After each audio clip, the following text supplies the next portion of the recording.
What's up, y'all? This is Ray Wall. Welcome back to How to Destroy Yourself in 90 Days. This is Chapter 8, How to Lower Other Self-Esteem. Disclaimer, you cannot blame me if anything happened to you if you go out and try to apply these tactics into the world. For step 1, constantly give criticism. So what I mean is you gotta constantly point out flaws, but you gotta disguise it as you just being honest or you're just trying to help. So, for an example, say if they help you with something and they mess up, you gotta be like, you always mess things up. I don't even know why you try. Or if you want to disguise it as helping, you gotta be like, I'm just saying, if you actually put in some effort, you won't be so bad at this. Now they're gonna question themselves. Step 2, you gotta give backhanded compliments. What I mean is you gotta disguise the insults as compliments. Example, hit them with the, like, you actually look nice today, what happened? Another example, wow, you're actually pretty smart for someone that didn't go to college. Step 3, you gotta compare. And by that, I mean you have to always compare them to someone else to make them feel less about themselves. Like, damn, you and your friend are working the same job. They got a promotion and you still stuck.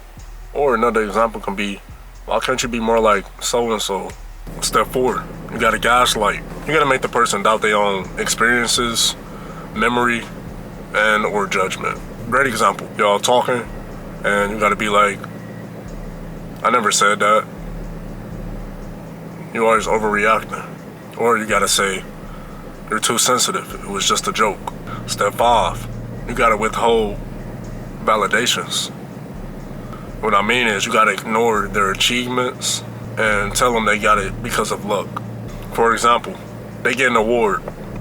You have to tell them, oh, they probably didn't have anybody else to give it to. Another example, they hit a milestone. You have to tell them, I think anybody could have did that. Step 6, publicly embarrass them. And what I mean by that is, in front of others, you gotta ignore them when they talk or criticize them in front of other people. For example, you had a dinner with a group of your friends. This also kind of ties in with backhanded compliment. You say out loud, hey, they think they're a writer now. That's cute. Another one, you could tell them this before you even go to dinner. You're really going to wear that? Okay, if that's what you're going for. Not about the question, like, do I look nice in this or not? Step 7, you gotta isolate them. You gotta leave the person out. Make them feel unwanted. Example, some of your friends invite you all out, but you go by yourself. And you have to make sure they found out about it. You can say, oh, I assumed you wouldn't want to go. And just go. Step 8, you gotta guilt trip. You gotta manipulate them and make them feel selfish or ungrateful. For example, like, after all I've done, this how you gonna repay me? Or another example, like, or wow, I guess you don't care about me at all. Step 9, you have to set unreachable standards. Make them feel like they never do enough. Say they've been studying hard for a test, they get a 95, you be like, you couldn't get 100? Another example, they lose weight and they share that with you, you be like, nice, but you still got a long way to go. Step 10, you have to make fun of their passions. You have to joke about what the person enjoys to do and make them feel small. For an example, they still play video games. You gotta be like, wow, that's childish.